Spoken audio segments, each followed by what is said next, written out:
Well, first and foremost, there's also a lack of accountability as far as this is a huge problem that I never see addressed beyond the tort reform. I think tort reform systemically is going to make the less needed changes, but I just don't see the political will and the courage to do that. I just don't see it happening. But the other, You know, could I just say in response, there's a whole lot of things that people are thinking we don't have the political will to do, whether it be the spending, whether it be taxes, whether it be reforming defense acquisition, anything. I promise you, I will do it. I will do it. And I will be accountable.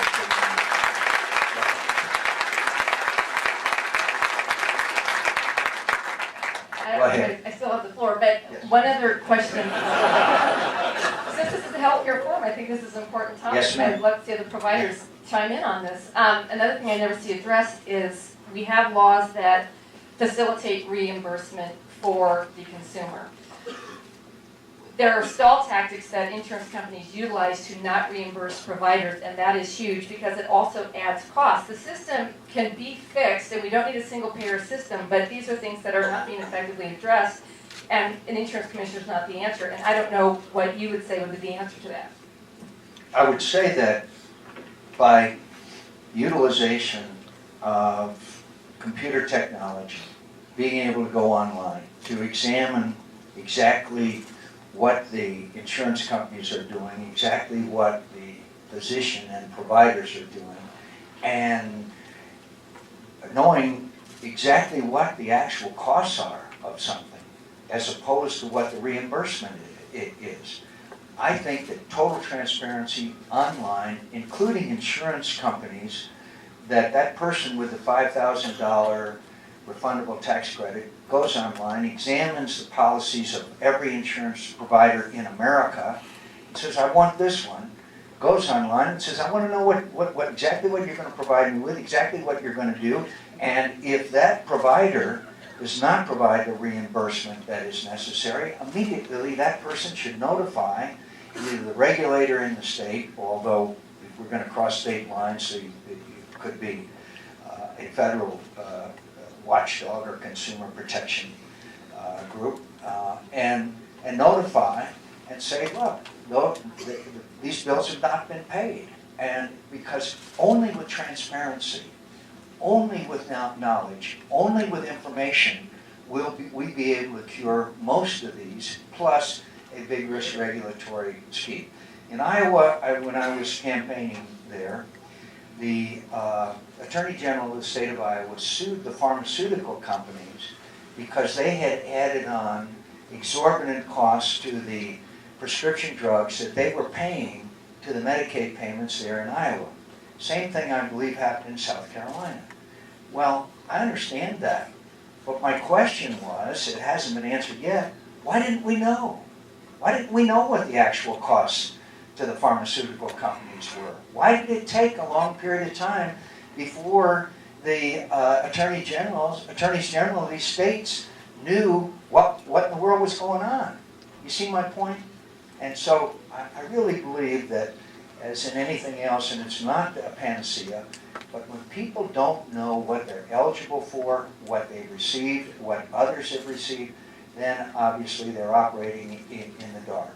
And I'm convinced that, for example, the technology that I saw at the Cleveland Clinic, the patient, the providers, the emergency room nurse, the physician, the people everywhere protecting the right of privacy of the patient, know exactly what they're allergic to, what treatment they've had in the past, what their history is, what is there going on right now, including instantaneous information if they happen to be in an emergency room as to the exact condition now. You see, all of that is a dramatic change from the days when the nurse walked into the intensive care and saw the patient there and saw that maybe something was wrong, tried to get a hold of the doctor. The doctor, the treating physician wasn't there. Then you had to try to get a hold of that physician through that. I mean, look, now we have instantaneous communication, and that should apply also to reimbursement and expenses associated with healthcare in America. Can I just go over on this side? Yes, sir. Can I ask this great Air Force veteran if he would like to say a word? Thank you for serving. I think you're too shy. I want to compliment you, even though you were in the Navy. I'm 21 years Air Force. I want to compliment you on your short stay in Nam for 6 years. You did a damn good job. A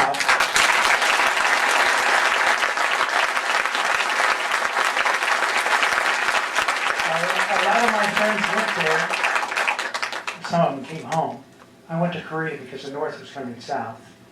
Thank you very much for your service. And I hope, excuse me, Senator,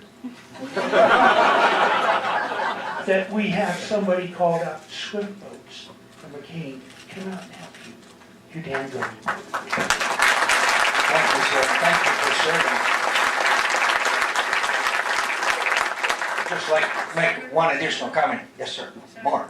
Did you notice it was a Navy person that shot the thing in Somalia, trained by an Air Force pilot? Yes, sir.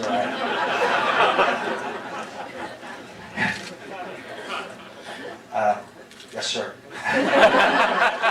And I'd like to mention also, it was the B-52 pilots that took the action that allowed us to come home. Let me just say, those that I know best and love most are those that I had the honor of serving with in prison, and we didn't wear Air Force, Navy, or Marine Corps or Army uniforms. We all wore the same uniform. I love them the most. I just would like to clear up one thing again to you. You have seen an ad campaign that is mounted against me that says that I wanted to stay and fight in Iraq for 100 years.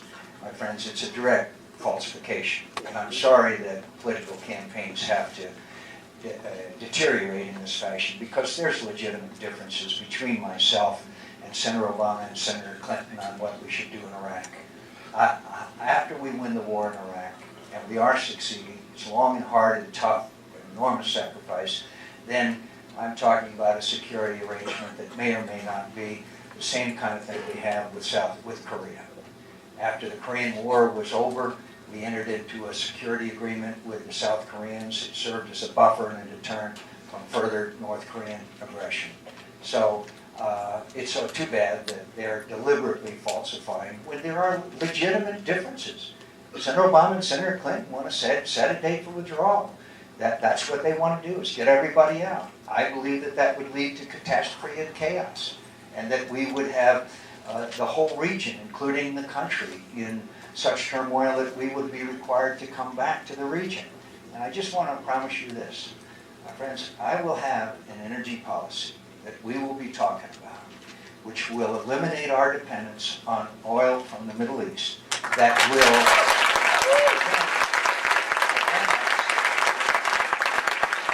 prevent us from having ever to send our young men and women into conflict again in the Middle East. I want to thank all of you for being here. It's been a great experience. The community center is a wonderful setting.